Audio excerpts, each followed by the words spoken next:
ꯄꯥꯈꯠꯁꯨ ꯄꯥꯈꯠꯄ ꯂꯣꯏꯅꯃꯛ ꯏꯃꯣꯁꯟꯁꯦ ꯂꯣꯏꯅꯃꯛ ꯄꯨꯜꯂꯒ ꯀꯩꯗꯧꯗꯣꯏꯅꯣ ꯈꯪꯉ ꯎꯡꯉ ꯂꯩꯕ ꯇꯥꯏꯃꯤꯡꯗꯣ ꯑꯗꯨꯒ ꯑꯩ ꯏꯆꯥꯅꯨꯄꯤꯁꯦ ꯁꯨꯃꯥꯏꯅ ꯄꯣꯛꯑꯦ ꯀꯥꯏꯅ ꯇꯧꯔꯒ ꯗꯣꯛꯇꯔꯒꯤ ꯄꯨꯊꯣꯛꯑꯒ ꯑꯩꯅꯒ ꯄꯝꯕꯒ ꯉꯝꯈꯤꯕ ꯍꯥꯏꯇꯥꯔꯦ ꯁꯣꯁꯤꯌꯦꯜ ꯃꯤꯗꯤꯌꯥ ꯑꯩꯈꯣꯏꯒꯤ ꯌꯨꯇ꯭ꯌꯨꯕ ꯐꯦꯁꯕꯨꯛꯁꯦ ꯌꯥꯝꯅ ꯅꯤꯌꯣꯝ ꯆꯨꯝꯅ ꯁꯤꯖꯤꯟꯅꯕꯤꯌꯨꯀꯣ ꯍꯥꯏꯕꯗꯤ ꯌꯥꯝꯅ ꯄꯣꯖꯤꯇꯤꯚ ꯑꯣꯏꯕ ꯏꯝꯄꯦꯛ ꯑꯃ ꯂꯥꯛꯍꯟꯁꯤ ꯑꯩꯒꯤ ꯍꯨꯏ ꯑꯃ ꯂꯩꯔꯝꯃꯦ 2015ꯗ ꯄꯣꯛꯄꯅꯦ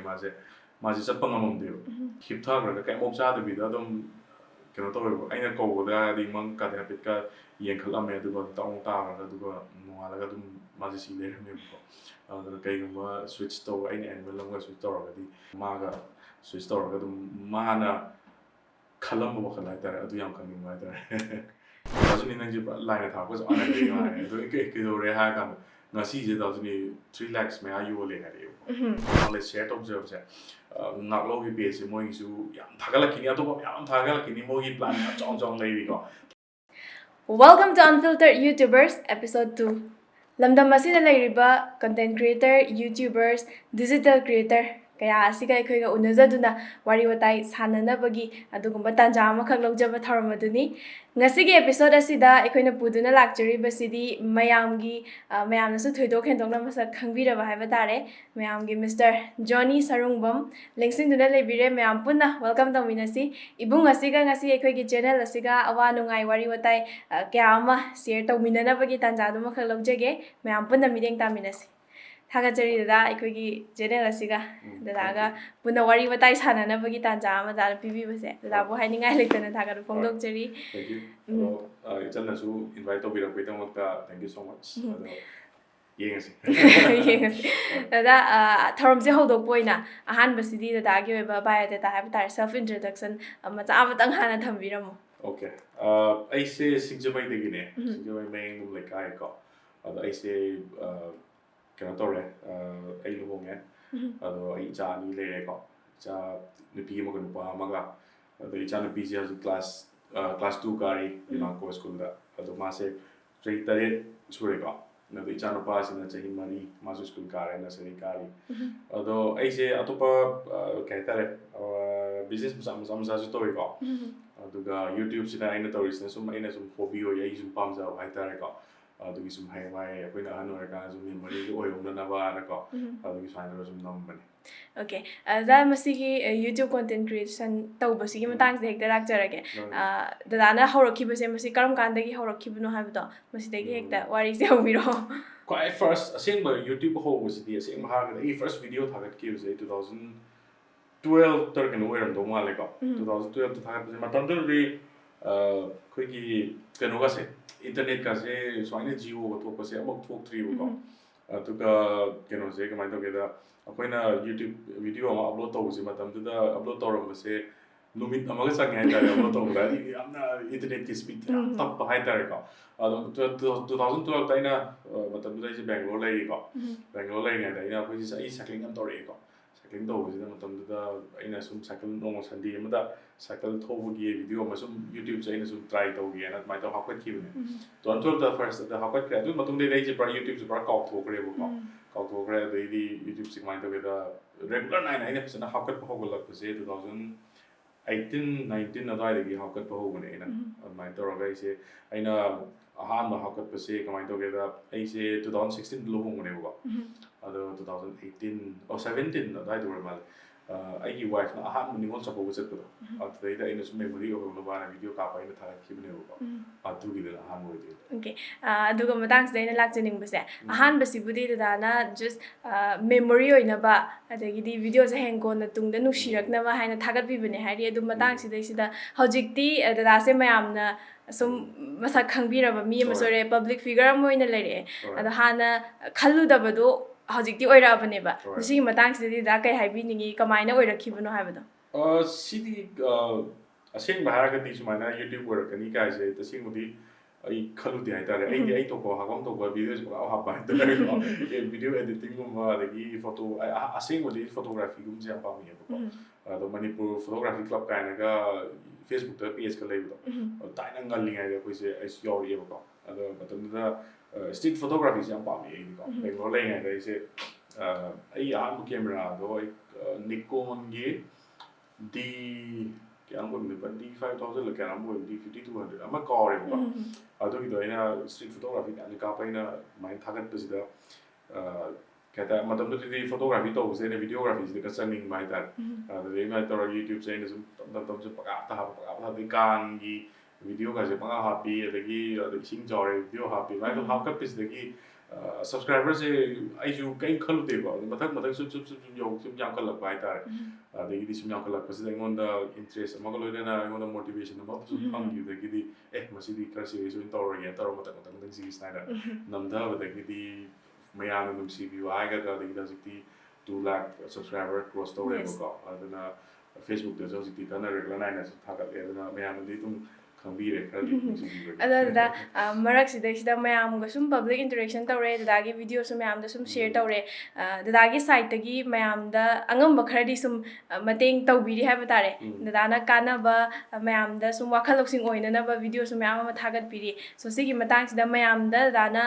ꯄꯤꯅꯤꯡꯕ ꯃꯦꯁꯦꯖ ꯍꯥꯏꯕ ꯇꯥꯔꯦ ꯗꯗꯥꯒꯤ ꯁꯥꯏꯠꯇꯒꯤ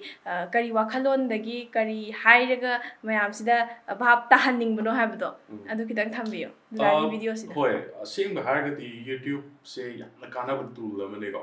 ꯍꯥꯏꯕꯗꯤ ꯌꯥꯝ ꯑꯦꯖꯨꯀꯦꯁꯅꯦꯜ ꯑꯣꯏꯕ ꯑꯩꯈꯣꯏꯒꯤ ꯍꯥꯏꯗꯤ ꯃꯇꯝ ꯃꯇꯝꯗ ꯌꯨꯇ꯭ꯌꯨꯕꯇ ꯐꯪꯗꯕ ꯂꯩꯇꯦꯀꯣ ꯑꯦꯅꯤ ꯏꯟꯐꯣꯔꯃꯦꯁꯟ ꯑꯃ ꯁꯔꯆ ꯇꯧꯕ ꯃꯇꯝꯗ ꯍꯧꯖꯤꯛꯇꯤ ꯌꯨꯇ꯭ꯌꯨꯕꯁꯦ ꯂꯣꯏꯅꯃꯛ ꯊꯣꯛꯂꯛꯀꯅꯦꯕ एजुकेशनल होएगा अखोगी मेडिकल की लाइन होएगा ऑटोमोटिव होएगा एनीथिंग को अदुना आइना मैं आप हाइजेटिंग बिजनेस माइंड तो यूट्यूब से यामना अफबा यामना टूल अमोइना सिजनबी हाइजेटिंग हाइतारेको अदि होय एंटरटेनमेंट जु तौरबनिको अदु तारगसु मसागी आइगी मेन फोकस दी आइना तौजरेसिदी आइना वीडियो अमा नम्मा मतमदा इन्फॉर्मेशन अमा शेयर तौबो खितंग इन्फॉर्मेटिव होइबा वीडियो अदुगुमने मैंने मियाम पिनिंग आइगी एटलीस्ट आइगी वीडियो अमा येंगगदी कइनोमदी लर्न तौबे हाइबदो अदुगी मेसेज लेबा पिनिंग आइगी याबा ऑटोमोटिव से याम पामजेगो गाड़ी गुमसे याम पामो गाड़ी बाइक वगैरह मो वगैरह अदुना गाड़ी की नॉलेज से अदुम आइसु एनी वीडियो मी येंगदि गाड़ी की याम येंगना आइसु ऑटोमोटिव रिलेटेड से याम थागलेबो अदु अखोगी मणिपुर की अखोगी प्रजासिंग हाइतारेको गाड़ी की मतांग से होय गाड़ी थौबदि हैनी अदु गाड़ी की नॉलेज से याम वाटलेबको आदि गाड़ी लेरमदाइदा गाड़ी बु लेगेदगे अमबु लेगेदगे आदि गाड़ी की तसिना for example airline अखोगी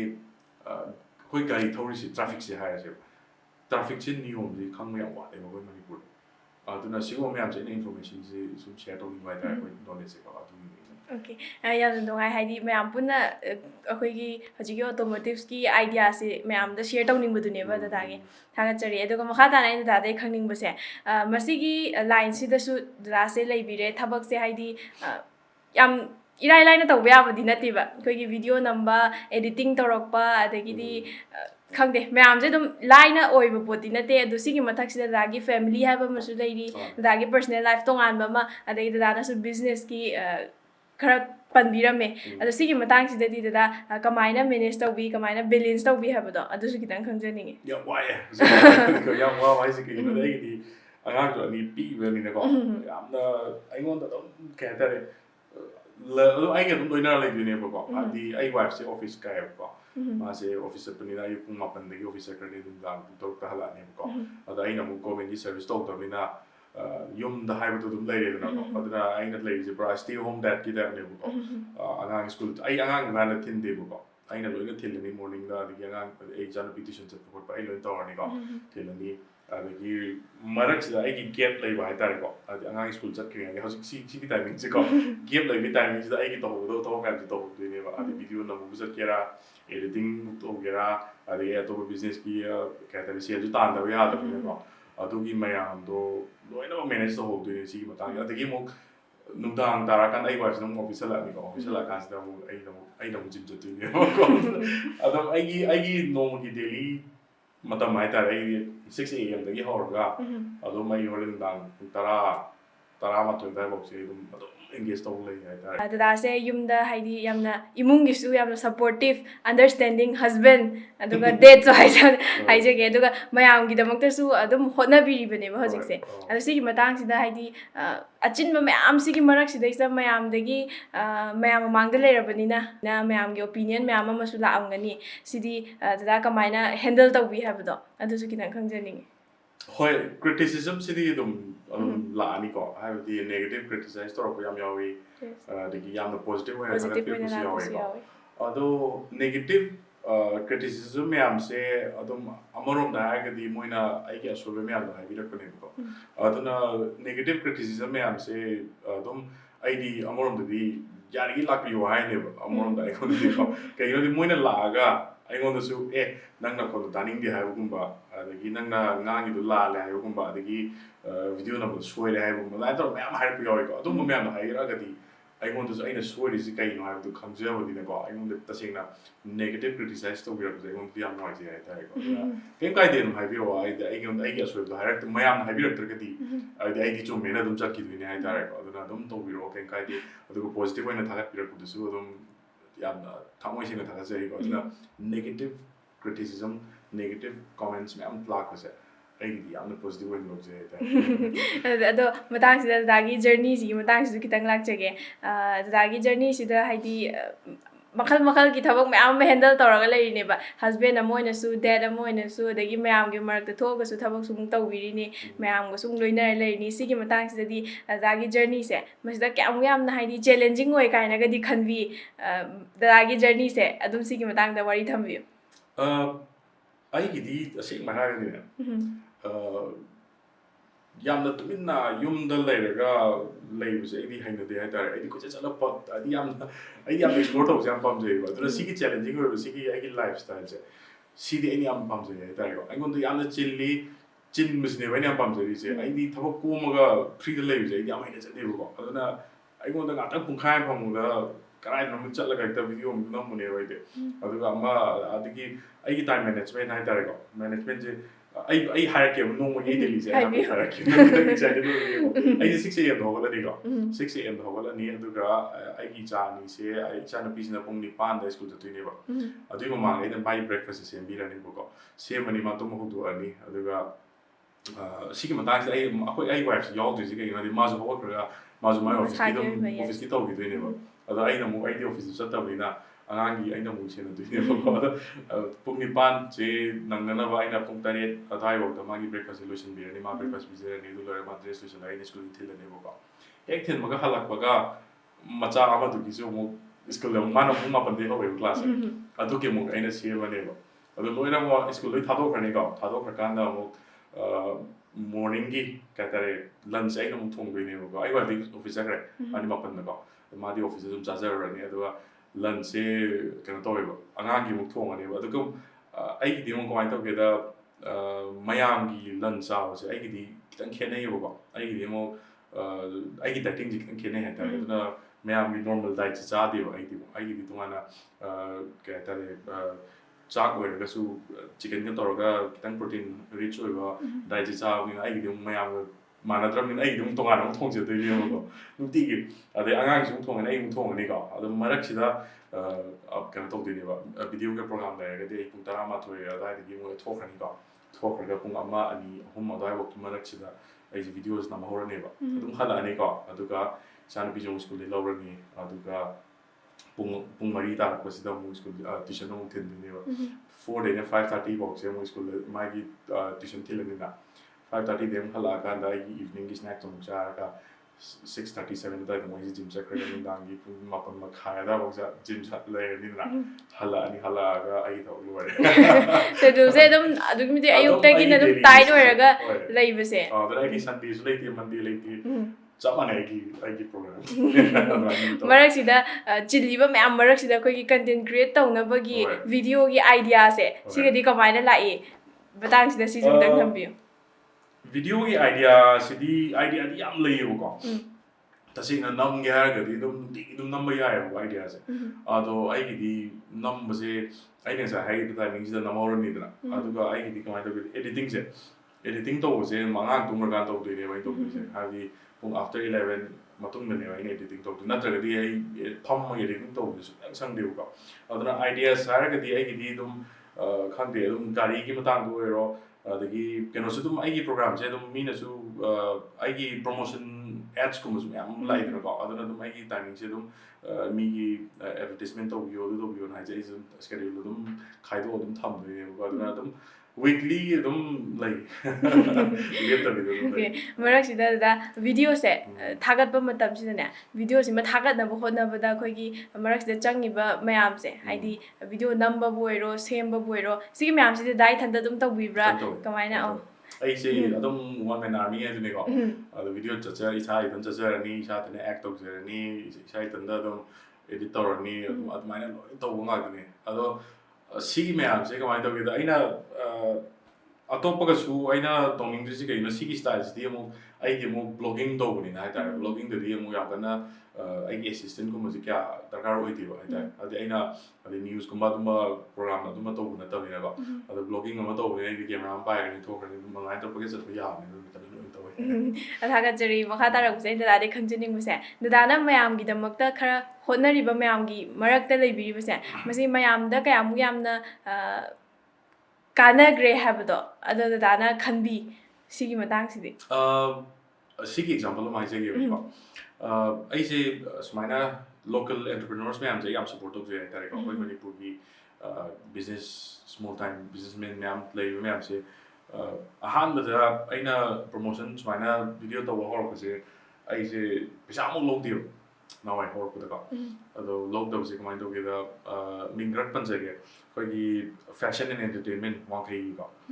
ma se kamai to ge da hojiki badana ma showroom ho mai ge su pram ne ado ma gi showroom je kamai to ge ahan ba ai su matam da YouTube to je 30-40,000 subscriber to ge ngai ko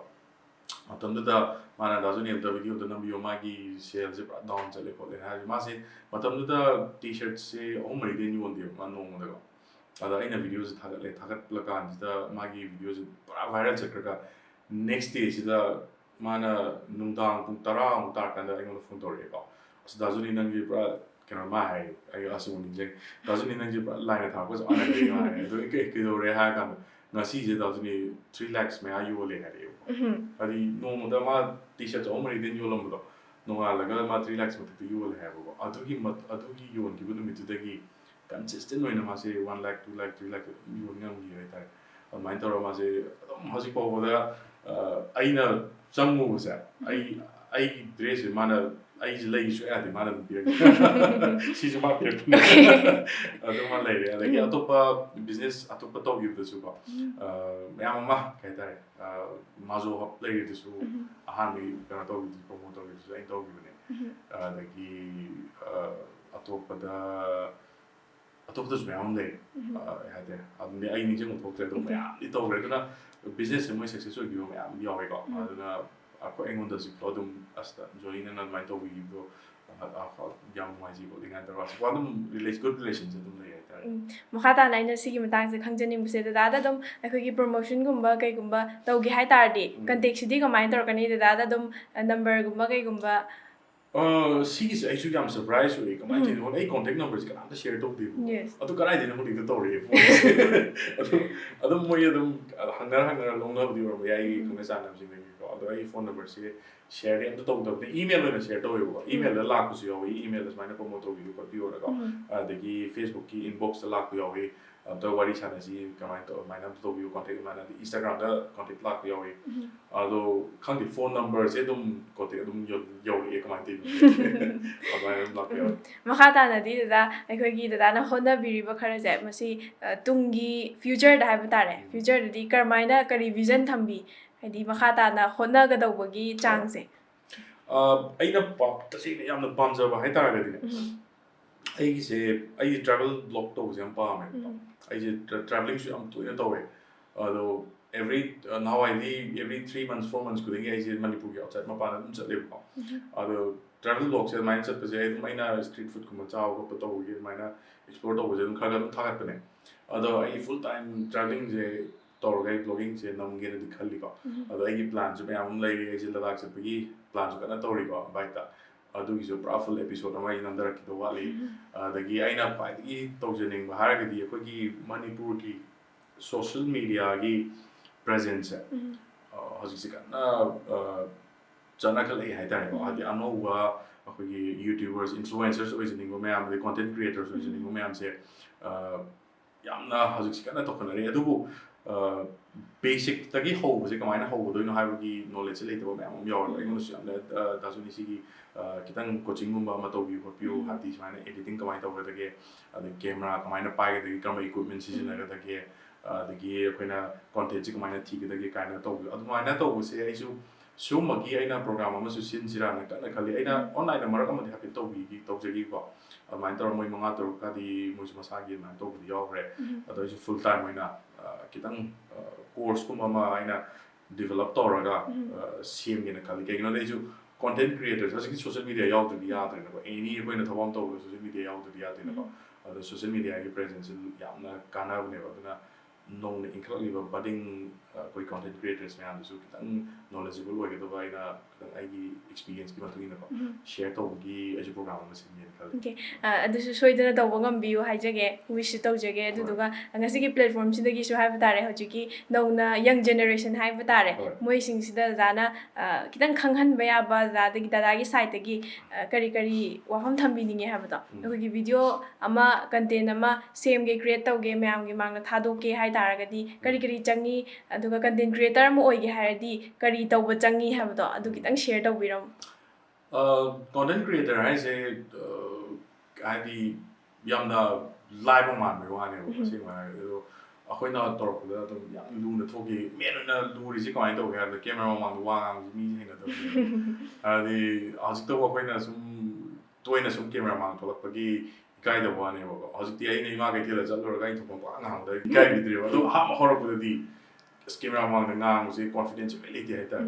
ꯑꯗꯨꯅ ꯁꯤꯒꯨꯝꯕꯁꯦ ꯍꯥꯟꯅ ꯄ꯭ꯔꯦꯛꯇꯤꯁꯀꯨꯝꯕ ꯑꯃ ꯌꯨꯝꯗ camera ꯃꯃꯥꯡꯗ ꯇꯧꯔꯒ recording ꯏꯁꯥꯅ ꯇꯧꯖꯔꯒ ꯏꯁꯥꯅ ꯏꯁꯥꯒꯤ ꯚꯤꯗꯤꯑꯣꯗꯣ ꯌꯦꯡꯖꯔꯒ ꯑꯗꯨꯝ ꯈꯪꯕꯅꯦ ꯍꯥꯏꯇꯥꯔꯦ ꯑꯗꯨꯅ ꯁꯨꯝꯕ ꯄ꯭ꯔꯦꯛꯇꯤꯁꯁꯤ ꯈꯔ ꯇꯧꯕ ꯑꯃ ꯆꯪꯉꯦ ꯑꯗꯨꯒ ꯏꯀꯥꯏꯗꯕꯤꯗ ꯈꯔ ꯌꯥꯝꯅ ꯀꯩ ꯍꯥꯏꯇꯥꯔꯦ ꯈꯔ ꯌꯥꯝꯅ ꯄꯕ꯭ꯂꯤꯛꯇ ꯊꯣꯛꯑꯒꯀꯣ ꯉꯥꯡꯕꯒꯤ ꯁꯤꯒꯤ ꯍꯩꯅꯕꯤꯁꯤꯃ ꯊꯝꯒꯗꯧꯕꯅꯦꯕ ꯑꯗꯨꯅ ꯁꯨꯃꯥꯏꯅ ꯂꯩꯔꯛꯑꯒꯗꯤ ꯀꯣꯟꯐꯤꯗꯦꯟꯁ ꯑꯃ ꯂꯩꯔꯛꯀꯅꯤ ꯑꯗꯨꯅ ꯀꯣꯟꯐꯤꯗꯦꯟꯁꯁꯤ ꯂꯩꯇ꯭ꯔꯤꯉꯩꯁꯤꯗ ꯇꯣꯛꯈꯤꯕꯁꯨ ꯃꯌꯥꯝ ꯑꯃ ꯌꯥꯎꯕꯅꯦꯕ ꯑꯗꯨꯅ ꯇꯣꯛꯄꯤꯗꯕ ꯍꯥꯏꯇꯥꯔꯦꯀꯣ ꯑꯗꯨꯒ ꯁꯕꯁꯀ꯭ꯔꯥꯏꯕꯔꯁꯤ ꯌꯥꯝꯗꯦꯅ ꯗꯤꯃꯣꯇꯤꯚꯦꯠ ꯇꯧꯔꯒ ꯇꯣꯛꯈꯤꯕꯁꯨ ꯃꯌꯥꯝ ꯑꯃ ꯌꯥꯎꯕꯅꯦꯕ ꯁꯕꯁꯀ꯭ꯔꯥꯏꯕꯔꯒꯤꯗꯤ ꯀꯩꯝ ꯈꯟꯕꯤꯔꯨꯅꯣ ꯑꯗꯨꯝ ꯃꯊꯟꯇ ꯌꯥꯝꯃꯛꯀꯅꯦꯕ ꯐꯥꯔꯁ 10,000ꯁꯤ ꯌꯥꯝ ꯋꯥꯕꯅꯦꯕ ꯁꯕꯁꯀ꯭ꯔꯥꯏꯕꯔ ꯌꯧꯕꯗ ꯑꯗꯨꯅ ꯀꯩꯝ ꯈꯟꯕꯤꯔꯨꯅꯣ ꯅꯪꯒꯤ ꯅꯝꯐꯝ ꯊꯣꯛꯄ ꯑꯗꯣ ꯄ꯭ꯔꯣꯒ꯭ꯔꯥꯝ ꯑꯃꯗꯤ ꯁꯤꯟ ꯇꯥꯔꯦꯅꯦ ꯋꯤꯛ ꯑꯃꯗ ꯑꯩꯅ every 2 days ꯊꯥꯒꯠꯀꯦꯔꯥ every week ꯊꯥꯒꯠꯀꯦꯔꯥ ꯅꯠꯇ꯭ꯔ ꯗꯦꯂꯤ ꯊꯥꯒꯠꯀꯦꯔꯥ ꯀꯟꯁꯤꯁꯇꯦꯟ ꯑꯣꯏꯕ ꯑꯃ ꯆꯪꯉꯦꯕ ꯏꯁꯥꯗ ꯇꯧꯔꯤꯕꯁꯤ ꯗꯤꯁꯤꯄ꯭ꯂꯤꯟ ꯑꯣꯏꯕ ꯑꯃ ꯆꯪꯉꯦꯕꯀꯣ ꯁꯤꯁꯤ ꯌꯥꯝ ꯇꯣꯏꯅ ꯁꯣꯏꯗꯕꯤꯗ ꯑꯗꯨꯝ ꯊꯥꯒꯠꯄ ꯑꯗꯣ ꯈꯪꯍꯧꯗꯅ ꯅꯪꯒꯤ ꯁꯕꯁꯀ꯭ꯔꯥꯏꯕꯔꯁꯤ ꯑꯃꯨꯛ ꯌꯥꯝꯈꯠꯈꯤꯅꯦꯕ ꯑꯗꯨ ꯌꯥꯝꯈꯠꯈ꯭ꯔꯀꯥꯟꯗ 1 lakh ꯑꯃꯨꯛ ꯖꯔ ꯇꯞ ꯇꯞꯅ ꯑꯗꯨꯝ ꯀꯥꯞꯈꯤꯅꯦꯕꯀꯣ ꯑꯗꯨꯃꯥꯏꯅ ꯐꯥꯔꯁ 10,000 ꯁꯕꯁꯀ꯭ꯔꯥꯏꯕꯔ ꯌꯧꯕꯁꯦ ꯁꯤꯅꯦꯕ ꯑꯗꯩꯗꯤ ꯃꯤ ꯃꯁꯛ ꯈꯪꯅ ꯍꯧꯔꯛꯑꯀꯥꯟꯗꯗꯤ ꯇꯞ ꯇꯞꯅ ꯑꯗꯨꯝ ꯆꯠꯈꯤꯅꯦꯕ ꯑꯗꯣ ꯅꯪꯅ ꯇꯧꯒꯗꯕ ꯊꯕꯛꯇꯤ ꯚꯤꯗꯤꯑꯣꯁꯤꯃ ꯁꯨꯡꯁꯣꯏ ꯁꯣꯏꯗꯅ ꯑꯗꯨꯝ ꯍꯧꯒꯠꯄꯤꯕ ꯍꯥꯏꯇꯥꯔꯦ ꯁꯨꯡꯇꯣꯛ ꯇꯣꯛꯄꯤꯗꯕ ꯑꯗꯨꯃꯥꯏꯅ ꯇꯧꯔꯒ ꯇꯧꯒꯗꯧꯅꯤ ꯀꯣꯟꯇꯦꯟꯠ ꯀ꯭ꯔꯤꯌꯦꯇꯔꯁꯦ ꯊꯥꯒꯠꯆꯔꯤ ꯗꯗꯥꯒꯤ ꯑꯣꯏꯕ ꯋꯥꯐꯝ ꯈꯔꯁꯨ ꯁꯦꯌꯔ ꯇꯧꯕꯤꯔꯤ ꯃꯔꯛꯁꯤꯗ ꯑꯩꯅ ꯗꯗꯥꯗ ꯂꯥꯛꯆꯅꯤꯡꯕꯁꯦ ꯑꯩꯈꯣꯏꯒꯤ ꯚꯤꯗꯤꯑꯣ ꯑꯃ ꯊꯥꯒꯠꯄ ꯀꯟꯇꯦꯟꯠ ꯀ꯭ꯔꯤꯌꯦꯇꯔ ꯑꯣꯏꯕ ꯌꯨꯇ꯭ꯌꯨꯕꯔ ꯑꯣꯏꯕꯁꯦ ꯃꯁꯤꯁꯤꯅ ꯑꯩꯈꯣꯏꯒꯤ ꯁꯣꯁꯥꯏꯇꯤꯁꯤꯗ ꯍꯥꯏꯕ ꯇꯥꯔꯦ ꯀꯌꯥꯃꯨꯛ ꯌꯥꯝꯅ ꯆꯥꯎꯅ ꯀꯥꯟꯅꯕ ꯄꯤ ꯍꯥꯏꯒꯗ꯭ꯔꯥ ꯃꯁꯤ ꯗꯗꯥꯒꯤ ꯑꯣꯏꯕ ꯋꯥꯈꯜꯂꯣꯟꯗꯤ ꯀꯔꯤ ꯂꯩ ꯌꯥꯝ ꯆꯥꯎꯋꯦ ꯑꯩꯈꯣꯏꯒꯤ ꯀꯣꯟꯇꯦꯟꯠ ꯀ꯭ꯔꯤꯌꯦꯇꯔ ꯁꯣꯁꯤꯌꯦꯜ ꯃꯤꯗꯤꯌꯥꯒꯤ ꯔꯣꯜꯁꯦ ꯌꯥꯝ ꯆꯥꯎꯋꯦꯀꯣ ꯆꯥꯎꯔꯤꯁꯤ ꯀꯩꯒꯤꯅꯣ ꯍꯥꯏꯔꯒꯗꯤ ꯁꯦ ꯑꯩꯅ ꯍꯧꯖꯤꯛ ꯍꯥꯏꯖꯔꯤꯗꯣ ꯕꯤꯖꯤꯅꯦꯁ ꯑꯦꯅꯤ ꯕꯤꯖꯤꯅꯦꯁ ꯑꯃ ꯇꯧꯕꯗ ꯍꯧꯖꯤꯛꯇꯤ ꯀꯁꯇꯃꯔꯁꯦ ꯂꯥꯛꯑꯣꯏꯕ ꯗꯨꯀꯥꯟꯗ ꯊꯤꯔꯒ ꯂꯥꯛꯑꯣꯏꯕ ꯁꯣꯁꯤꯌꯦꯜ ꯃꯤꯗꯤꯌꯥꯗ ꯍꯥꯟꯅ ꯊꯤꯅꯦꯕ ꯑꯗꯨꯅ ꯑꯩꯈꯣꯏꯅ ꯕꯤꯖꯤꯅꯦꯁ ꯑꯃ ꯁꯛꯁꯦꯁ ꯑꯣꯏꯍꯟꯒꯦ ꯍꯥꯏꯔꯒꯗꯤ ꯑꯩꯒꯤ ꯁꯣꯁꯤꯌꯦꯜ ꯃꯤꯗꯤꯌꯥꯒꯤ ꯄ꯭ꯔꯦꯖꯦꯟꯁ ꯑꯃ ꯂꯩꯒꯗꯧꯕꯅꯤ ꯑꯗꯒꯤ ꯍꯧꯖꯤꯛꯇꯤ ꯑꯃꯨꯛ ꯈꯕꯔ ꯄꯥꯗ꯭ꯔꯦ ꯀꯣ ꯈꯕꯔ ꯄꯥꯗ꯭ꯔꯕꯅꯤꯅ ꯁꯣꯁꯤꯌꯦꯜ ꯃꯤꯗꯤꯌꯥꯗ ꯉꯥꯛꯇꯅꯦꯕ ꯅ꯭ꯌꯨꯁ ꯌꯦꯡꯉꯤꯁꯤꯁꯨ ꯑꯗꯨꯅ ꯁꯣꯁꯤꯌꯦꯜ ꯃꯤꯗꯤꯌꯥꯁꯤ ꯌꯥꯝꯅ ꯃꯔꯨꯑꯣꯏꯕ ꯌꯥꯝꯅ ꯆꯥꯎꯕ ꯄ꯭ꯂꯦꯠꯐꯣꯔꯝ ꯑꯃꯈꯛꯅꯦꯕ ꯑꯗꯨꯅ ꯁꯤꯗꯩꯗ ꯀꯥꯟꯅꯗꯕꯁꯨ ꯃꯌꯥꯝ ꯑꯃ ꯂꯩꯌꯦꯕ ꯍꯥꯏꯕꯗꯤ ꯌꯥꯝꯅ ꯗꯤꯁꯇ꯭ꯔꯦꯛ ꯇꯧꯅꯤꯡꯕ ꯑꯗꯒꯤ ꯑꯇꯣꯞꯄ ꯀꯩ ꯍꯥꯏꯇꯥꯔꯦ ꯑꯩꯈꯣꯏꯅ ꯌꯦꯡꯉꯣꯏꯗꯕ ꯄꯣꯠ ꯑꯩꯈꯣꯏꯗ ꯀꯥꯟꯅꯔꯣꯏꯗꯕ ꯄꯣꯠ ꯃꯌꯥꯝ ꯑꯃꯁꯨ ꯌꯥꯎꯔꯤꯕ ꯃꯌꯥꯝ ꯊꯥꯒꯠꯅꯔꯛꯄ ꯑꯗꯨꯅ ꯁꯣꯁꯤꯌꯦꯜ ꯃꯤꯗꯤꯌꯥꯁꯦ ꯑꯩꯈꯣꯏꯅ ꯌꯥꯝ ꯐꯖꯅ ꯍꯩꯅ ꯁꯤꯖꯤꯟꯅꯕ ꯉꯝꯃꯒꯗꯤ ꯀꯣ ꯁꯤꯁꯤꯅ ꯑꯩꯈꯣꯏꯗ ꯌꯥꯝꯅ ꯀꯥꯟꯅꯕ ꯑꯩꯈꯣꯏꯒꯤ ꯅꯦꯛꯁ ꯂꯦꯚꯦꯜ ꯆꯠꯄ ꯃꯇꯝꯗ ꯁꯤꯁꯤꯅ ꯌꯥꯝꯅ ꯀꯥꯟꯅꯒꯅꯤ ꯍꯥꯏꯇꯥꯔꯦ ꯑꯗꯣ ꯁꯣꯁꯤꯌꯦꯜ ꯃꯤꯗꯤꯌꯥꯁꯦ ꯔꯣꯜꯁꯦ ꯌꯥꯝ ꯆꯥꯎꯋꯦ ꯁꯣꯁꯤꯌꯦꯜ ꯃꯤꯗꯤꯌꯥꯁꯦ ꯑꯩꯈꯣꯏꯒꯤꯗꯤ ꯑꯗꯨꯝ ꯍꯧꯖꯤꯛꯇꯤ ꯗꯗꯥꯅ ꯍꯥꯏꯕꯤꯕꯗꯨꯃꯛꯅꯦ ꯍꯥꯏꯗꯤ ꯀꯩꯅꯣꯝꯃ ꯄꯣꯠ ꯑꯃ ꯂꯩꯒꯦ ꯀꯥꯏꯅ ꯍꯥꯏꯕꯁꯦ ꯑꯩꯈꯣꯏ ꯏꯁꯥꯃꯛꯁꯨ ꯍꯥꯏꯇꯥꯔꯦ ꯑꯗꯨꯝ ꯑꯣꯟꯂꯥꯏꯟ ꯕꯦꯁ ꯇꯧꯔꯤꯕ ꯁ꯭ꯇꯣꯔꯁꯤꯡꯁꯤꯗ ꯆꯪꯉꯒ ꯊꯤꯗꯣꯏꯅꯦꯕ ꯑꯗꯨꯗꯨꯅ ꯗꯗꯥꯅ ꯍꯥꯏꯕꯤꯕꯗꯨꯃꯛꯁꯨ ꯑꯆꯨꯝꯕꯃꯛꯅꯤ ꯍꯥꯏꯖꯕ ꯇꯥꯔꯦ ꯑꯁꯨꯝ ꯌꯦꯡꯉꯨꯅꯦ ꯑꯦꯛꯖꯥꯝꯄꯜ ꯑꯩꯈꯣꯏ ꯃꯅꯤꯄꯨꯔꯗ ꯏꯟꯇꯔꯅꯦꯠ ꯊꯤꯡꯕꯗ ꯃꯌꯥꯝꯁꯦ ꯄꯨꯔꯥ ꯃꯈꯣꯡ ꯇꯤꯛꯄ ꯆꯞ ꯃꯥꯟꯅꯗ꯭ꯔꯣ ꯑꯗꯨꯅꯦ ꯑꯗꯨꯒꯤ ꯔꯣꯜꯁꯦ ꯀꯌꯥꯝ ꯆꯥꯎꯒꯦ ꯌꯦꯡꯉꯣ ꯅꯣꯡꯃꯈꯛ ꯏꯟꯇꯔꯅꯦꯠ ꯀꯛꯊꯠꯄꯗ ꯃꯌꯥꯝꯁꯦ ꯂꯣꯏ ꯉꯥꯎ ꯆꯦꯟꯕꯅꯦꯕ ꯃꯥꯅꯦ ꯑꯗ ꯃꯈꯥ ꯇꯥꯔꯛꯄꯁꯤꯗ ꯗꯗꯥꯒꯤ ꯑꯣꯏꯕ ꯄꯔꯁꯣꯅꯦꯜ ꯑꯦꯛꯁꯄꯤꯔꯤꯌꯦꯟꯁ ꯃꯌꯥꯝ ꯑꯃ ꯊꯝꯕꯤꯔꯤ ꯑꯗꯨꯒ ꯃꯌꯥꯝꯗꯁꯨ ꯗꯗꯥꯒꯤ ꯑꯣꯏꯕ ꯋꯥꯈꯜꯂꯣꯟ ꯃꯌꯥꯝ ꯑꯃ ꯁꯦꯌꯔ ꯇꯧꯕꯤꯔꯤ ꯃꯔꯛꯁꯤꯗꯩꯁꯤꯗ ꯑꯩꯈꯣꯏꯒꯤ ꯉꯁꯤ ꯊꯧꯔꯝ ꯑꯁꯤꯕꯨ ꯌꯦꯡꯕꯤꯔꯤꯕ ꯚ꯭ꯌꯨꯋꯔꯁꯤꯡꯁꯤꯗ ꯍꯥꯏꯕ ꯇꯥꯔꯦ ꯗꯗꯥꯒꯤ ꯑꯣꯏꯕ ꯀꯔꯤ ꯍꯥꯏꯕꯤꯅꯤꯡꯕ ꯀꯔꯤ ꯃꯦꯁꯦꯖ ꯄꯤꯕꯤꯅꯤꯡꯉꯤ ꯍꯥꯏꯕꯗꯣ ꯑꯗꯨꯁꯨ ꯈꯤꯇꯪ ꯊꯝꯕꯤꯌꯨ ꯉꯥꯛꯂꯧꯒꯤ ꯄꯣꯗꯀꯥꯁꯁꯤꯗ ꯃꯌꯥꯝꯁꯨ ꯀꯣ ꯃꯣꯏꯁꯦ ꯅꯧꯅ ꯁꯤꯗꯩꯗ ꯁꯣꯁꯤꯌꯦꯜ ꯃꯤꯗꯤꯌꯥꯗ ꯁꯨꯃꯥꯏꯅ ꯉꯥꯛꯂꯧ ꯍꯥꯏꯕ ꯃꯤꯗꯤꯌꯥ ꯄꯦꯖꯁꯤꯁꯨ ꯃꯣꯏ ꯌꯥꯝ ꯀꯟꯅ ꯍꯣꯠꯅꯖꯔꯤ ꯆꯠꯂꯣꯏꯁꯤꯡꯁꯤꯀꯣ ꯑꯗꯨꯅ ꯃꯈꯣꯏꯒꯤ ꯄꯦꯖꯁꯤꯁꯨ ꯑꯝꯇꯪ ꯌꯧꯍꯟꯁꯦ ꯍꯥꯏꯇꯥꯔꯦꯀꯣ ꯑꯗꯨꯅ ꯑꯩꯅ ꯍꯥꯏꯖꯅꯤꯡꯕꯗꯤ ꯚ꯭ꯌꯨꯋꯔꯁꯤꯡꯁꯤꯗ ꯍꯥꯏꯖꯅꯤꯡꯕꯗꯤ ꯑꯩꯈꯣꯏꯒꯤ ꯁꯣꯁꯤꯌꯦꯜ ꯃꯤꯗꯤꯌꯥꯒꯤ ꯑꯩꯈꯣꯏꯅ ꯁꯨꯃꯥꯏꯅ ꯄꯣꯗꯀꯥꯁ ꯑꯃ ꯇꯧꯕꯤꯔꯛꯑꯒ ꯑꯩꯈꯣꯏꯒꯤ ꯁꯨꯃꯥꯏꯅ ꯅꯣꯂꯦꯖ ꯁꯦꯌꯔ ꯇꯧꯖꯕꯁꯦ ꯉꯥꯛꯂꯧꯒꯤ ꯄꯦꯖꯁꯦ ꯃꯣꯏꯒꯤꯁꯨ ꯌꯥꯝ ꯊꯥꯒꯠꯂꯛꯈꯤꯅꯤ ꯑꯇꯣꯞꯄ ꯃꯌꯥꯝ ꯊꯥꯒꯠꯂꯛꯈꯤꯅꯤ ꯃꯣꯏꯒꯤ ꯄ꯭ꯂꯥꯟ ꯌꯥꯝ ꯆꯥꯎꯅ ꯂꯩꯔꯤꯀꯣ ꯊꯥꯒꯠꯂꯛꯈꯤꯅꯤ ꯑꯗꯣ ꯃꯣꯏꯒꯤꯁꯤ ꯑꯗꯨꯝ ꯁ꯭ꯇꯤꯛ ꯇꯧꯁꯤꯟꯕꯤꯌꯣ ꯑꯗꯨꯒ ꯃꯊꯪ ꯌꯦꯡꯕꯤꯌꯨ ꯌꯥꯝꯅ ꯅꯣꯂꯦꯖꯦꯕꯜ ꯑꯣꯏꯒꯅꯤ ꯑꯗꯨꯒ ꯚ꯭ꯌꯨꯋꯔꯁꯤꯡꯁꯤꯗ ꯍꯥꯏꯖꯅꯤꯡꯒꯗꯕꯗꯤ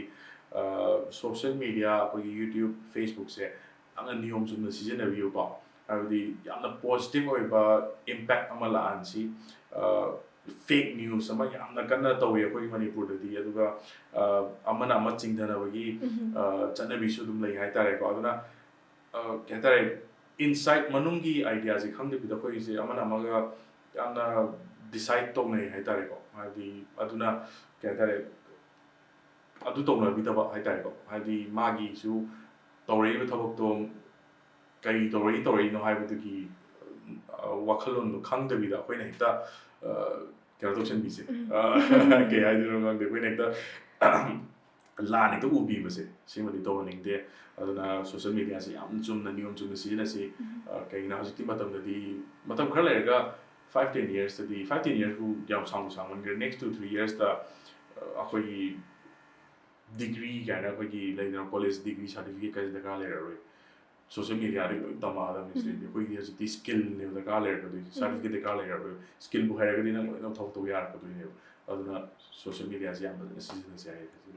ꯊꯥꯒꯠꯆꯔꯤ ꯗꯗꯥꯒꯤ ꯑꯣꯏꯕ ꯌꯥꯝꯅ ꯐꯖꯕ ꯋꯥꯈꯜꯂꯣꯟ ꯍꯥꯏꯕ ꯇꯥꯔꯦ ꯁꯤꯁꯨ ꯁꯦꯌꯔ ꯇꯧꯕꯤꯔꯝꯃꯤ ꯃꯈꯥ ꯇꯥꯔꯛꯄꯁꯤꯗꯤ ꯑꯩꯈꯣꯏꯒꯤ ꯉꯁꯤꯒꯤ ꯄ꯭ꯔꯣꯒ꯭ꯔꯥꯝ ꯑꯁꯤꯁꯨ ꯂꯣꯏꯁꯤꯜꯂꯛꯅꯕꯒꯤ ꯇꯥꯟꯖꯥꯗꯣ ꯁꯨꯝ ꯌꯧꯁꯤꯜꯂꯛꯄ ꯍꯥꯏꯇꯥꯔꯦ ꯃꯇꯝꯁꯦ ꯌꯥꯝꯅ ꯁꯥꯡꯅꯗꯤ ꯂꯩꯇꯕꯅꯤꯅ ꯗꯗꯥꯁꯨ ꯑꯆꯤꯟꯕ ꯃꯌꯥꯝ ꯑꯃ ꯀꯥꯏꯊꯣꯛꯄꯤꯔꯒ ꯂꯥꯛꯄꯤꯔꯤꯅꯤ ꯃꯁꯤꯒꯤꯗꯃꯛꯇꯁꯨ ꯗꯗꯥꯕꯨ ꯑꯃꯨꯛꯀꯁꯨ ꯊꯥꯒꯠꯄ ꯐꯣꯡꯗꯣꯛꯆꯔꯤ ꯍꯥꯏꯕ ꯋꯥꯐꯝꯁꯦ ꯊꯝꯖꯔꯝꯒꯦ ꯑꯗꯨꯒ ꯊꯧꯔꯝꯁꯦ ꯂꯣꯏꯁꯤꯜꯂꯛꯄ ꯑꯣꯏꯅ ꯍꯦꯟꯅ ꯗꯗꯥꯒꯤ ꯑꯣꯏꯕ ꯄꯔꯁꯣꯅꯦꯜꯒꯤ ꯑꯦꯛꯁꯄꯤꯔꯤꯌꯦꯟꯁ ꯑꯗꯒꯤꯗꯤ ꯋꯥꯈꯜꯂꯣꯟ ꯃꯌꯥꯝ ꯑꯃ ꯁꯦꯌꯔ ꯇꯧꯃꯤꯟꯅꯕꯁꯤ ꯅꯠꯇꯕ ꯁꯤꯗꯒꯤ ꯈꯤꯇꯪ ꯅꯥꯊꯩꯔꯛꯑꯒ ꯍꯥꯏꯕ ꯇꯥꯔꯦ ꯍꯦꯟꯅ ꯅꯨꯡꯉꯥꯏꯅꯕ ꯃꯑꯣꯡꯗ ꯋꯥꯔꯤ ꯈꯤꯇꯪ ꯁꯥꯟꯅꯍꯧꯅꯕꯒꯤ ꯇꯥꯟꯖꯥꯗꯣ ꯂꯧꯖꯒꯦ ꯗꯗꯥꯗ ꯑꯩ ꯀꯣꯏꯁꯟ ꯈꯤꯇꯪ ꯂꯥꯛꯆꯒꯦ ꯑꯗꯨꯗꯨꯒ ꯗꯗꯥꯅ ꯀꯣꯏꯁꯟꯁꯦ ꯑꯟꯁꯔ ꯄꯤꯕꯤꯔꯝꯃꯣ ꯑꯣꯀꯦ ꯑꯍꯥꯟꯕ ꯀꯣꯏꯁꯟꯗ ꯑꯩꯅ ꯗꯗꯥꯗ ꯂꯥꯛꯆꯅꯤꯡꯕꯁꯦ ꯗꯗꯥꯒꯤ ꯄꯨꯟꯁꯤꯗ ꯍꯥꯏꯕ ꯇꯥꯔꯦ ꯗꯗꯥꯅ ꯈ꯭ꯋꯥꯏꯗꯒꯤ ꯀꯩ ꯍꯥꯏꯅꯤ ꯒ꯭ꯔꯦꯠꯐꯨꯜ ꯑꯣꯏ ꯍꯥꯏꯅ ꯈꯟꯕ ꯗꯗꯥꯅ ꯇꯧꯈꯤꯕ ꯊꯕꯛ ꯃꯌꯥꯝ ꯖꯔꯅꯤꯁꯤꯗ ꯗꯗꯥꯒꯤ ꯄꯨꯟꯁꯤ ꯂꯥꯏꯐ ꯖꯔꯅꯤꯁꯤꯗ ꯗꯗꯥꯅ ꯇꯧꯈꯤꯕ ꯊꯕꯛꯁꯤꯗ ꯗꯗꯥꯅ ꯈ꯭ꯋꯥꯏꯗꯒꯤ ꯒ꯭ꯔꯦꯠꯐꯨꯜ ꯑꯣꯏꯌꯦ ꯀꯥꯏꯅꯒ ꯈꯟꯈꯤꯕ ꯊꯕꯛ ꯁꯤꯒꯨꯝꯕ ꯂꯩꯔꯗꯤ ꯑꯃꯇꯪ ꯁꯦꯌꯔ ꯇꯧꯕꯤꯔꯝꯃꯨ ꯌꯥꯝꯅ ꯒ꯭ꯔꯦꯠꯐꯨꯜ ꯑꯣꯏꯕ ꯍꯥꯏꯔꯒꯗꯤ ꯑꯩꯒꯤ ꯀꯥꯎꯕ ꯉꯝꯃꯣꯏꯗꯕ ꯍꯥꯏꯔꯒꯗꯤ ꯑꯩꯒꯤ ꯐꯥꯔꯁ ꯕꯣꯔꯟ ꯑꯩ ꯏꯆꯥꯅꯨꯄꯤ ꯄꯣꯛꯈꯤꯕꯒꯤ ꯃꯇꯝꯗꯣ ꯍꯥꯏꯇꯥꯔꯦꯀꯣ ꯑꯗꯨꯒꯤ ꯃꯇꯝꯗꯨꯗꯤ ꯑꯗꯨꯝ ꯍꯣꯏ ꯑꯦꯖ ꯑ ꯄꯦꯔꯦꯟꯠ ꯀꯣ ꯃꯤ ꯈꯨꯗꯤꯡꯃꯛꯀꯤꯅꯤ ꯑꯗꯨ ꯑꯣꯏꯇꯥꯔꯒꯁꯨ ꯑꯩꯒꯤꯗꯤ ꯑꯦꯛꯁꯄꯤꯔꯤꯌꯦꯟꯁ ꯑꯍꯥꯟꯕ ꯑꯣꯏꯕꯅꯤꯅ ꯑꯉꯥꯡ ꯍꯥꯏꯗꯤ ꯑꯩ ꯏꯆꯥꯅꯨꯄꯤ ꯄꯣꯛꯄ ꯇꯥꯏꯃꯤꯡꯗꯨꯗ ꯑꯩꯉꯣꯟꯗꯁꯨ ꯀꯩꯗꯧꯗꯣꯏꯅꯣ ꯈꯪꯗꯕ ꯑꯗꯒꯤ ꯌꯥꯝꯅ ꯇꯦꯟꯁꯟ ꯂꯩꯈꯤꯕ ꯍꯔꯥꯎꯁꯨ ꯍꯔꯥꯎꯕ ꯀꯞꯁꯨ ꯀꯞꯅꯤꯡꯕ ꯑꯗꯒꯤ ꯄꯥꯁꯨ ꯄꯥꯈꯠꯄ ꯂꯣꯏꯅꯃꯛ ꯏꯃꯣꯁꯟꯁꯦ ꯂꯣꯏꯅꯃꯛ ꯄꯨꯜꯂꯒ ꯀꯩꯗꯧꯗꯣꯏꯅꯣ ꯈꯪꯉ ꯎꯡꯉ ꯂꯩꯈꯤꯕ ꯇꯥꯏꯃꯤꯡꯗꯣ ꯑꯗꯨꯒ ꯑꯩ ꯏꯆꯥꯅꯨꯄꯤꯁꯦ ꯁꯨꯃꯥꯏꯅ ꯄꯣꯛꯑꯦ ꯀꯥꯏꯅ ꯇꯧꯔꯒ ꯗꯣꯛꯇꯔꯗꯒꯤ ꯄꯨꯊꯣꯛꯑꯒ ꯑꯩꯅꯒ ꯄꯝꯕꯒ ꯉꯝꯈꯤꯗ꯭ꯔꯦ ꯍꯥꯏꯇꯥꯔꯦ ꯑꯩꯉꯣꯟꯗ ꯀꯤꯕꯁꯨ ꯌꯥꯝꯅꯒ ꯆꯥꯎꯔꯛꯇ꯭ꯔꯦ ꯑꯗꯨꯒꯤ ꯇꯥꯏꯃꯤꯡ ꯑꯗꯨꯋꯥꯏꯗꯀꯣ ꯌꯥꯝ ꯅꯨꯡꯁꯤꯕ ꯃꯣꯃꯦꯟ ꯑꯃꯁꯨ ꯑꯣꯏꯔꯝꯗꯣꯏꯅꯦ ꯍꯣꯏ ꯑꯗꯨꯒ ꯔꯤꯌꯦꯂꯥꯏꯁ ꯇꯧꯔꯀꯥꯟꯗ ꯑꯁ ꯑꯩꯁꯦ ꯃꯄꯥ ꯍꯥꯏꯗꯣ ꯑꯣꯏꯔꯝꯃꯤꯅꯣ ꯀꯥꯏꯅ ꯑꯗꯨꯒꯤ ꯇꯥꯏꯃꯤꯡꯗꯣ ꯑꯗꯨꯗꯨꯅꯦ ꯑꯩꯒꯤ ꯂꯥꯏꯐꯇ ꯍꯥꯏꯔꯒꯗꯤ ꯑꯗꯨ ꯑꯣꯏꯗꯣꯏꯅꯦ ꯌꯥꯝꯅ ꯅꯨꯡꯁꯤꯕ ꯃꯣꯃꯦꯟꯠꯁꯤꯅꯦꯕ ꯊꯥꯒꯠꯆꯔꯤ ꯅꯦꯛꯁꯀꯤ ꯀꯣꯏꯁꯟ ꯑꯃꯨꯛ ꯂꯥꯛꯆꯒꯦ ꯗꯗꯥꯗ ꯑꯁꯤꯁꯨ ꯍꯥꯏꯐꯦꯠꯇꯤ ꯃꯥꯟꯅꯔꯅꯤ ꯗꯗꯥꯒꯤ ꯄꯨꯟꯁꯤꯗ ꯈ꯭ꯋꯥꯏꯗꯒꯤ ꯌꯥꯝꯅ ꯏꯝꯄꯣꯔꯇꯦꯟ ꯑꯣꯏꯌꯦꯅ ꯈꯟꯕ ꯄꯣꯠꯁꯤꯗꯤ ꯀꯔꯤ ꯑꯣꯏꯗꯣꯏꯅꯣ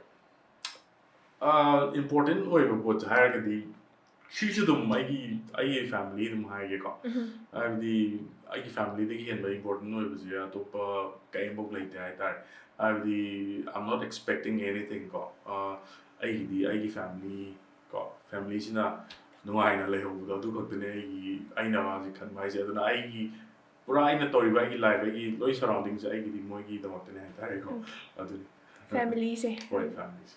hanga chare duga next question sina lagi one thing you afraid to try have tare lana tawge khalma thabakta tawba ngamdaba yamna kiba phawba thabak se kari hoidoino si yamna kiba haragani yo han se yo ado mayamsu kange nokal kange ai si iroi bai ti ado ising ji mayam ki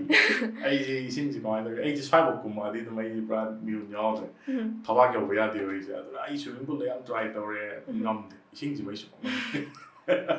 ising yam ki okay next question sina ai dadagi future self se dadagi future self se dadana kari guma wafam khara haibiyo haibagi chance se lai taragadi kari wafam gadi haibigani ai di hojik se yamna healthy on life se pa me ba adana mai to ke da akoi se dum chahi ju yam se le ka late 30s dum akoi 40s jok sala me aduna aina yana pamja ha ga di akoi gi chahi 50 60 isur akanda ahal la moina hada yam healthy oina ga live to adu mayam na ga yingo kon nang je yang kai sur ba ne ya 60 sur ba ne ga 30 ma ne ga adu mai to ne yam pa mi se aduna hojik se kana honnari ko adi ai se nahawai de se mukbang to duna adagi street food ki video namna pa sa se lai dar hojik aina mukbang to ki driver street food nama ki driver kai na ai ta chi pra change to bre aduna ai se hojik si akoi se minus ai se lisala ko ya yamna healthy oina ai ma isu mi ma na sing yeng na wama tan da asmana kai healthy way ga ha adu ne ne kai pam se se aduna yamna ai di pra health di yamna focus to ta okay aduga suksoi soi dana su healthy oina su leiba ngambiyo haiba tare okay next ki question je da akoi gi da ko any super power ma possess to dore in hairaba di tarani kari super power no khanbi gane super power ba yam do ye da ai na super power ma lai ga di ai di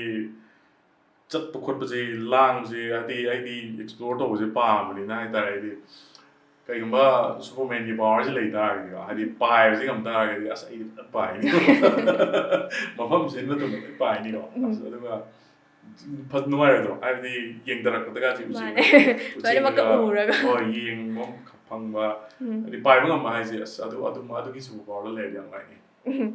aduga super power se as lai ra ka ti dadana pairaga chalaga khoi myam na urati yeng bujam nungai dau male haidi dadagi fibam je haidi superman du makka changdam na bazu ya doi ne ba na dum ore noi ni na noi bi ge da healthy oi bu hai jab haidi hek yeng bu da dum fit oi bu do adu du gi ne aduga ma next question je last oi na da question je lak chege dada na hojik se any animal sa ma ga ko haidi life se switch tawba gi tanja se phang tar ga di karam animal se dada na switch taw bi ni punsi se oh am emotional or do ri ma da ke no de ai se ai gi wi le me 2015 the book ni ma se German Shepherd ne hanak chi na ri hanak ki 𝗘𝗏𝗙𝗘𝗏 ba ado kai mai switch to ma ga di ma ga to ni kai gi na ga di aina kya tare yamna emotionally attached oi gi mai ta aina pra ichana ba gi ta ta aina pra loiner le gi ba ado ma se hanak ki ai se akoi gi yum ji ka sido ko to ka to gi ro ado ma se ahan ni oi ku da yum ji ka sido ko to se na ma se a terrorism ta week ama mu tham gi ba tham mu se ai to tabak ji man bes ma se di ye mangam gi da gi